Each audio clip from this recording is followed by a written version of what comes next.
Muito boa tarde. Vamos então iniciar a nossa demonstração da duplicação. Conforme se recordam, na última demonstração nós tratámos de fazer o alívio em ceras do modelo. Colocámos a cera calibrada na zona das celas. Colocámos também a cera na zona inferior dos ganchos, esta cera de alívio. Cortámos todas estas zonas dos conectores menores com a faca de cera do paralelómetro e colocámos um pouquinho de plasticina nas retenções mais grosseiras. Então hoje vamos proceder à duplicação.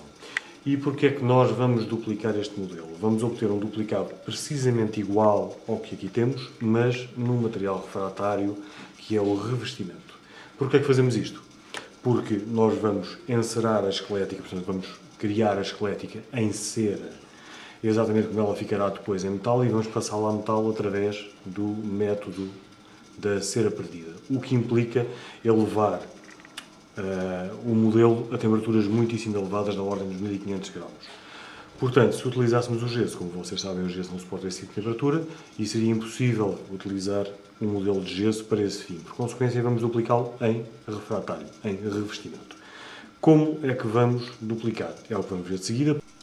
Muito bem, vamos então agora ver qual o material, o equipamento e os utensílios que vamos utilizar para este procedimento.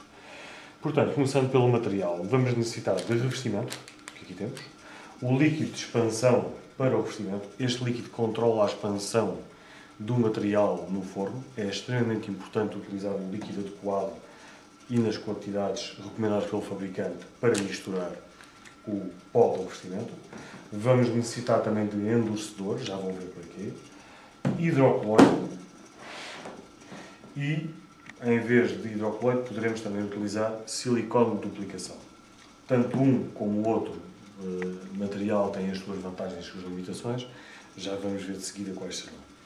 De seguida vamos necessitar de uma balança, um medidor para fazer a medição do líquido, pode ser um proveta ou pode ser um destes, que é fornecido juntamente com o revestimento. Vamos precisar também de muflas, taças de borracha e espátulas. No tocante ao equipamento, vamos precisar desta máquina, que é uma gelatinadora, que basicamente serve para derreter o hidrocloroide e depois fornecê-lo à temperatura de utilização. Também já vamos ver isto em mais pormenor. Vamos precisar de uma estufa para proceder à desidratação do modelo de revestimento, uma pinça e um vibrador. Muito bem. Vamos então falar um pouquinho agora sobre o material que nós vamos utilizar, seja o hidrocloroide ou o silicone. O hidrocloroide é este material que nós aqui temos. Ele é conhecido também por gelatina de aplicação e compreende-se facilmente porque, de facto, parece gelatina. É mais ou menos como aquela gelatina que todos nós temos em casa e comemos quando éramos miúdos. Ele vem normalmente nestes baldes e vem um bloco sólido. Antes de o utilizar é necessário com uma faca cortá-lo em pedacinho, mais ou menos como temos aqui, para o utilizar seguidamente na gelatina. Este hidrocloroide é um material obtido a partir de algas vermelhas e essencialmente é agar-agar, que é um material natural. Em alternativa ao hidrocloroide, podemos utilizar silicone. A silicone vem em dois frascos, dois componentes, que são misturados, normalmente na proporção de 1 para 1. Misturam-se numa taça de borracha com uma espátula e, após estarem bem misturados, utiliza-se da forma que veremos a seguir. O resultado final vai ser qualquer coisa como isto, portanto um bloco de silicone. Tanto a silicone como o hidrocloroide têm as suas vantagens e desvantagens. A silicone tem a desvantagem de ser mais cara e ser um material menos eco-friendly, menos ecológico, porque utilizamos uma vez e acabou, isto é lixo. Embora o fabricante diga que nós podemos cortar em pedacinhos, encher a mufla e reutilizá-lo, mas na prática nunca é uma reutilização a 100%, como é o caso do hidrocloroide. O hidrocloroide pode ser reutilizado até 10, 15 vezes, dependendo das condições de utilização. E depois há um material que é biodegradável. Isto coloca-se na lixeira e ele é degradado biologicamente, desaparece. Portanto, em termos de preocupações ecológicas, o hidrocloroide é muito mais favorável. Por outro lado, também acaba por ser mais barato. tem a desvantagem de ser um material menos estável, é um material que, como grande parte dele é água, desidrata muito facilmente ou, pelo contrário, absorve água e não tem a mesma estabilidade dimensional da silicone. O silicone tem uma estabilidade dimensional garantida durante muitíssimo tempo. Inclusive, vocês podem utilizar, se quiserem fazer mais do que um modelo, porque a duplicação correu mal, porque ficou com bolhas, porque falhou a fundição da esquelética, podem utilizá-lo novamente para obter um modelo e vai ser um modelo rigorosamente igual ao inicial. O hidrocloroide não, utiliza-se uma vez, acabou. Tem que se cortar aos pedacinhos, voltar a fundir e voltar a utilizar. Muito bem. Então, vamos, neste caso, utilizar o hidrocloroide para fazer a nossa duplicação. E qual é que é o primeiro passo que nós necessitamos de efetuar? Uma vez que o hidrocloroide, como eu já tive ocasião de dizer, é em grande parte água, nós não podemos utilizar um modelo assim, porque senão ele vai absorver água do hidrocloroide, vai ficar aderente à superfície do hidrocloroide e não vamos conseguir retirá-lo facilmente. Portanto, o primeiro passo que nós temos a executar é colocar o modelo a hidratar. Vamos hidratá-lo em água tépida e, de preferência, com os dentes para baixo. Isto porquê? Porque as bolhas que se libertarem, as bolhas de ar que se libertarem quando isto está mergulhado no líquido, tendencialmente, enfim, não é muito natural que aconteça, mas pode suceder que soltem estas ceras que tanto trabalho nos deram a colocar aqui. Portanto, vamos colocá-lo a hidratar com os dentes para baixo. E vamos deixá-lo aqui durante 10 minutos. É o tempo suficiente. Muito bem, então agora vamos necessitar destes objetos. Isto são muflas, como vocês sabem, já utilizaram muflas para polimerização das acrílicas. Isto é uma coisa um pouco diferente. Também se chamam muflas, mas têm uma função diferente. São muflas de duplicação. Elas vêm basicamente de dois materiais, metal, isto é alumínio, ou plástico. Podem utilizar tanto uma como outra, é um pouco indiferente, mas têm aqui dois pormenores que são importantes referir. Primeiro, as muflas metálicas, por norma, são bastante mais caras do que as plásticas, mas são também muito mais duráveis. Por outro lado, e isto é que é o mais importante na nossa demonstração, as muflas metálicas são muito melhor, transmitem muito melhor o calor. Ou seja, se vocês puserem um hidrocloroide que está neste momento a 50 graus dentro de uma mufla destas, ela vai arrefecer muito mais rapidamente e o hidrocloroide vai solidificar e podemos prosseguir com o trabalho muito mais rapidamente com uma mufla destas do que com uma mufla plástica. O plástico é mau condutor de calor. Portanto, vamos utilizar de preferência as muflas metálicas. Ora então, já temos o nosso modelo devidamente hidratado, esteve aproximadamente 10 minutos dentro da água. Vamos retirá-lo. Não utilizar o jato de ar comprimido, que é uma tentação, mas não utilizar para secar o excesso de água, porque senão podemos fazer saltar as ceras. Portanto, utilizamos um papel ou um pano para tirar o excesso de água. Posicionamos o modelo no centro da base da mufla, fixamos-lo com um pouquinho de plasticina ou cera, eventualmente, só para que ele não saia do sítio. Fechamos a mufla, cuidadosamente, garantimos que ela está bem fechada. Pode eventualmente haver um pedacinho de revestimento que tenha ficado aqui que impede o fecho completo da mufla e depois é desagradável porque o hidrocloroide escorre. E estamos prontos para preencher a mufla com hidrocloroide. O hidrocloroide tem uma característica muito interessante que é a seguinte: ele só funde, ou seja, só passa do estado sólido para o estado líquido aos 90 graus centígrados. Mas nós não utilizamos essa temperatura. Nós utilizamos a 50. Porquê? Porque ele tem esta característica muito curiosa de se manter fluido até abaixo dos 50 graus. Ok? No entanto, só funde aos 90. Isto é uma característica muito curiosa que ele tem. Vamos então proceder ao enchimento da mufla. Deslocamos aqui à gelatinadora. Temos aqui uma torneira. Atenção para não se queimarem, por favor. E rodamos a torneira para o lado esquerdo. E aí está. Vamos deixar o hidrocloroide fluir lentamente até ao enchimento completo da mufla.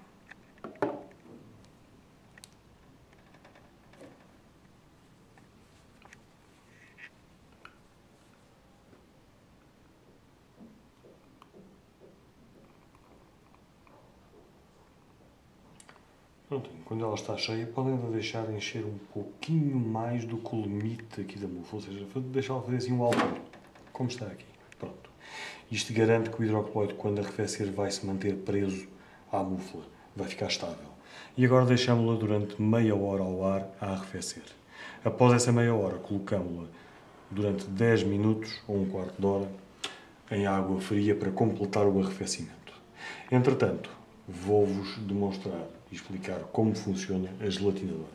Como eu disse ainda há pouco, o hidrocoloide só funde aos 90 graus. Temos aqui este ponteiro vermelho que indica a temperatura máxima que a máquina vai atingir, que nós regulamos precisamente para os 90. O ponteiro preto indica a temperatura interna atual da máquina. Ela está um pouquinho quente, devia estar mais fria, mas pronto, não é grave. Podemos utilizar assim. Ela automaticamente, quando nós iniciamos o ciclo, como vamos fazer daqui a pouco, leva o material até aos 90 graus e depois deixa-o lentamente arrefecer até aos 50 e depois vai mantendo a temperatura. Portanto, torneira bem fechada, destapamos, retiramos esta tampa. Atenção, não é suposto adicionar água ao material, está bem? E deitamos cá para dentro o hidrocoloide cortado em pedacinhos, não muito grandes. Então não é preciso picá-lo assim muito pequenino, mas tem que estar de alguma forma em pedaços pequenos. Tapamos novamente a fuga e vamos então iniciar o ciclo. É necessário fazer isto cada vez que vocês adicionam hidrocoloide, é necessário iniciar o ciclo para a máquina aquecer até aos 90 graus, porque senão vamos ter hidrocoloide sólido misturado com o líquido e quando um colega vier preencher a mufla dele, o que vai acontecer é que vão sair por aqui pedaços sólidos que vão entupir o bico da máquina e não vamos ter hidrocoloide. Portanto, vamos iniciar o ciclo, ligamos a máquina aqui e carregamos neste botão. Esta luz cor de laranja quer dizer que ela está a aquecer, vai até aos 90 graus e depois sozinha volta para os 50 e mantém os 50 graus, indefinidamente. E pronto. Ora bem, então deixamos o nosso hidrocoloide a arrefecer ao ar durante meia hora e seguidamente mais um quarto de hora mergulhado em água fria. Agora que o arrefecimento está completo, podemos virar o bife ao contrário e retirar a tampa. Como podem ver, o hidrocoloide está completamente sólido. Agora vamos retirar daqui o modelo de gesso. Se tiverem um pouquinho de hidrocoloide por cima do gesso, convém removê-lo para não dificultar a nossa tarefa.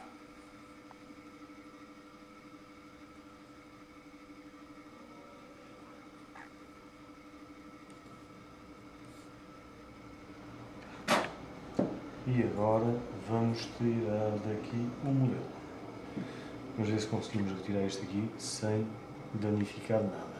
Com o instrumento apoiam no lado do modelo, seguram o hidrocoloide com 2 dedos, para que ele não se solte da mufla, se possível. Puxamos do lado primeiro.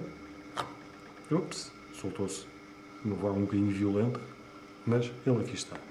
Agora olhamos atentamente para o modelo e verificamos se não ficou alguma cera ou algum pedacinho de plasticina no molde. Neste caso a cera está toda aqui, está tudo correto. Olhamos atentamente para aqui, vemos se está tudo certo, se não há bolhas, se não há algum problema, parece que está tudo certo, tudo bem. Tiramos estes pedacinhos de hidrocoloide com cuidado e está pronto para preencher com revestimento. Ora bom, o nosso revestimento vamos utilizar 200 gramas, olhando aqui para a embalagem do líquido de mistura, o revestimento tem que ser misturado com este líquido que controla a expansão. E vemos aqui um modelo, 26 ml para 200 gramas. 200 gramas é o suficiente para um modelo deste tamanho. Portanto, vamos utilizar 200 gramas de pó para 26 ml de líquido. Neste caso, nós estamos a trabalhar com Rema Exact. Podem ver aqui Rema Exact, são estas proporções. Rema Exact F são aquelas. Mas nós aqui utilizamos sempre Rema Exact normal, não é o F. Portanto, aqui 26 para 200 gramas. Vamos então medir 26 ml de líquido.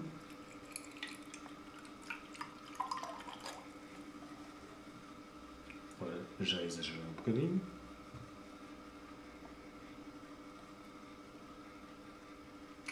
Convém assentar. Tá, ainda um pouquinho mais. E pronto, 26 ml.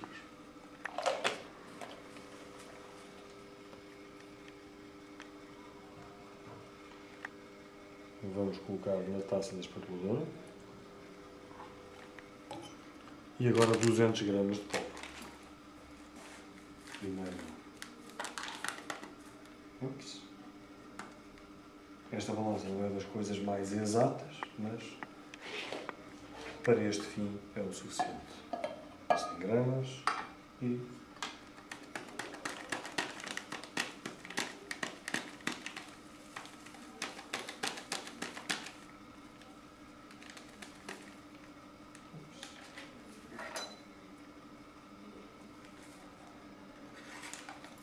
mais 100 gramas. Exagero agora. Penso que esteja bom assim. Muito bem. Quando executarem este procedimento, por favor, utilizem uma máscara, porque este pó não é das coisas melhores para a saúde.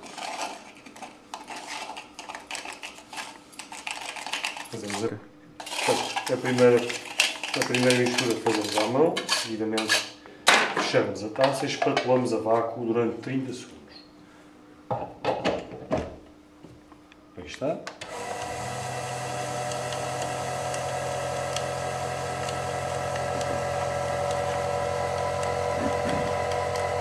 Não ultrapassem este tempo de 30 segundos, porque este revestimento toma presa muito rapidamente. Depois não têm tempo para encher a mesa.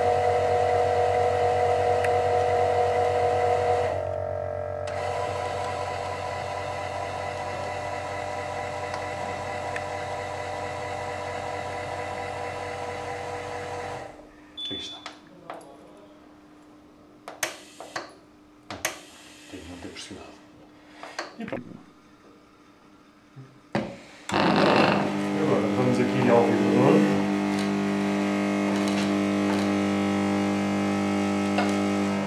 E vamos preencher cuidadosamente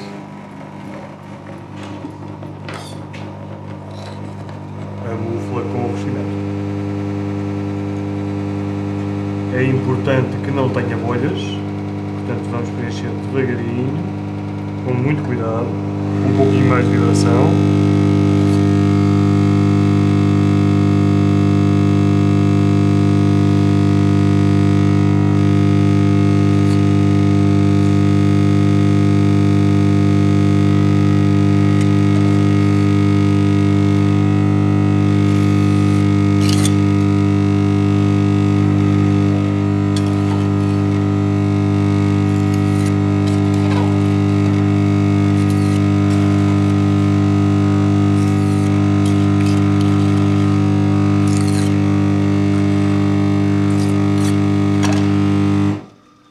E já está.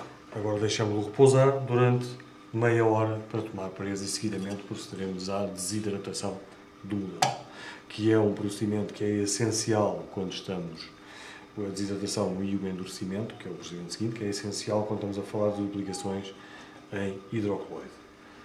E pronto. Ora bem, então agora o revestimento já tomou presa. Uma das maneiras mais, talvez a maneira mais fácil de saber como é que o revestimento tomou presa é a seguinte: a reação de presa é exotérmica, por consequência o revestimento fica rígido, depois aquece e seguidamente arrefece. Quando vocês tocarem e ele estiver frio ao toque, está pronto para retirar daqui. Neste momento podemos pressionar nesta zona, o hidrocoloide sai da mufla e depois cuidadosamente fazem isto. Põem os dedinhos aqui em baixo, os polegares aqui em cima e retiramos o modelo, certo? Seguidamente verificamos se está tudo bem, se não tem bolhas, se não tem falhas, se não há nada de errado com ele. Parece que saiu tudo bem. E vamos colocá-lo a desidratar na estufa. A estufa deve ser regulada, este ponteiro é regulável com este botão. Vamos regulá-lo para os 220 graus aproximadamente e ligá-la a 1. Abrimos a estufa, colocamos o modelo aqui. Após o ponteiro preto chegar aos 220, aguardamos 40 minutos e depois prosseguimos com o processo de endurecimento do modelo. No caso da duplicação com silicone, não é necessário endurecer, que é o procedimento a seguir, basta desidratar durante 40 minutos. E pronto. Ora bem, então após 40 minutos a desidratar o modelo a 220 graus, vamos então agora mergulhar na resina endurecedora. Vamos fazer isto para quê? Para que obtenhamos um modelo com uma superfície resistente, que suporte o trabalho que vamos efetuar em cima dele, e por outro lado que fique também com uma superfície que não seja porosa, completamente selada e lisa. Ora então, retiramos com cuidado o modelo, atenção para não deixar cair, e mergulhamos durante 10 segundos na resina endurecedora. 1, 2, 3, continuar a contar até 10.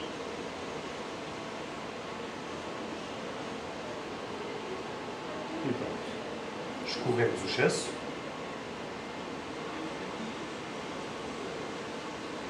E colocamos de novo no forno, na estufa. Elevamos a temperatura para 250 graus. E quando atingir os 250 graus, deixamos durante mais 5 minutos. Após os 5 minutos, retiramos e deixamos a arrefecer ao ar. A partir daí está pronto para iniciar o trabalho.